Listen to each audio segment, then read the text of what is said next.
열심히 하고도 하나님께 버림받는 이유. 예수님은 바리새인과 서기관들에 대해서 유독 분노하셨다. 사실 그들은 현대 관점에서 보면 훌륭한 신자들이다. 성경도 많이 읽고 기도와 금식도 하고 11조도 하는 교인이다. 그뿐만이 아니다. 현대 기준으로 성공한 사역자도 쫓겨났다. 귀신을 쫓아내고 많은 권능을 행한 사역자이니 유명한 사람이었을 것이다. 에베소 교회와 두아디라 교회도 온갖 열심이 있었지만 첫사랑을 잃어버려 촛대가 옮겨지고 큰 환란 가운데 던져질 위기를 맞았다. 그렇다고 단지 열심히 했다는 이유가 잘못된 것은 아니다. 라오디게아는 반대로 아무 열정도 없는 미지근한 자들이라 토해냄을 당했고 한 달란트 받은 종은 땅에 묻어놓은 것을 선택했지만 무익한 종으로 판명되었다. 열심도 문제고 무관심도 문제처럼 보인다. 도대체 우리는 어떻게 해야 하는가? 욥의 친구들은 고난을 당한 욥을 두고 각종 해명과 정답을 제시했고 잘못된 부분을 바로잡아 주려고 시도했다. 그들의 말은 형식적으로는 옳다. 욥 자신도 자신의 무죄를 변호했지만 고난에 대해서는 문제의 본질을 온전히 이해하지 못했다. 사실 고난당한 사람에게 누군가 조언한다고 고난이 줄어들지 않는다. 우리는 종교적 열심과 종교적 무관심 둘 다 쓸모가 없다. 이것은 신자들에게 딜레마이자 덫이다.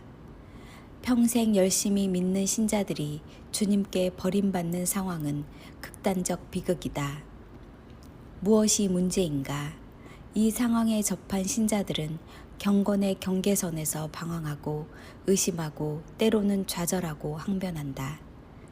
그런데 바리새인의 종교적 열심에 빠진 부분이 있었다. 그것은 예수 그리스도가 그들에게 없었다. 하나님과 인격적 교류가 없고 성경과 교감이 없는 지성과 사역과 열심은 그래서 위험하다. 그들은 심령에 성령의 능력이 없다는 사실을 깨닫지 못했다. 하나님과 인격적 관계가 부재하면 그것은 세속화된 열심에 지나지 않는다. 그것은 종교적 상식에서 끝나고 사람들을 변화시키지 못한다.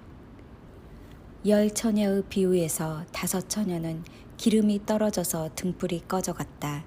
처녀는 순결의 상징이니 그들에게 믿음과 거룩함과 도덕적인 순결함도 있었을 것이다. 등불을 무엇으로 밝힐까? 종교적 열심으로 등불을 밝힐 수 있을 것이다. 도덕적 순결함으로 등불을 밝힐 수도 있다. 이것들을 통해 세상의 빛이 될 수도 있다. 그러나 이것은 자아와 자기의에 의한 것이요 결과적으로 자기 영광을 위한다. 중요한 것은 그 안에 참 빛이 있는가이다. 등불은 성령의 기름으로 태워져야 한다. 등불이 다른 기름으로 태워지고 있다면 그것은 다른 종류의 불이다. 아론의 아들 나답과 아비후가 다른 불로 분향하다가 여호와 앞에서 불에 죽었다. 물질적인 불이 연료를 계속 공급하지 않으면 꺼지는 것처럼 우리의 영도 계속 분발시키지 않는다면 성령도 소멸된다. 우리 안에 있는 모든 것이 성령의 소욕에 순응하고 정렬시키지 않으면 소멸되고 만다. 어제 불이 오늘도 유지되지 않는데 매일 타오르게 해야 한다. 주님은 제자가 되는 길이 좁은 길이요 좁은 문이라 말씀하셨다. 믿는 것도 어려운데 성경과 말씀으로 성화되기도 쉽지 않은데 이 모든 일은 성령 안에서 행해야 한다. 그러므로 신자는 매 순간 성령의 인도하심을 구해야 하고 그의 능력을 따라 살아야 한다. 신자의 마음은 항상 성령의 불로 등불을 밝혀줘야 한다. 물론 성숙한 신자들은 지식적으로는 그것이 중요하다는 사실을 알고 있다. 그렇지만 성령의 능력을 따라 산다는 것은 실제에서는 말처럼 쉬운 일이 아니다. 너희가 악할지라도 좋은 것을 자식에게 줄 알거든 하물며 너희 하늘 아버지께서 구하는 자에게 성령을 주시지 않겠느냐. 누가복음 11장 13절. 우리가 무슨 일을 하든지 성령의 인도하심을 먼저 구하며 범사에 성령의 임재를 구하도록 해야 한다. 성령께 항상 질문하며 하나님의 뜻을 따라가야 한다. 교회는 성령이 말씀하시는 음성을 따라가야 한다.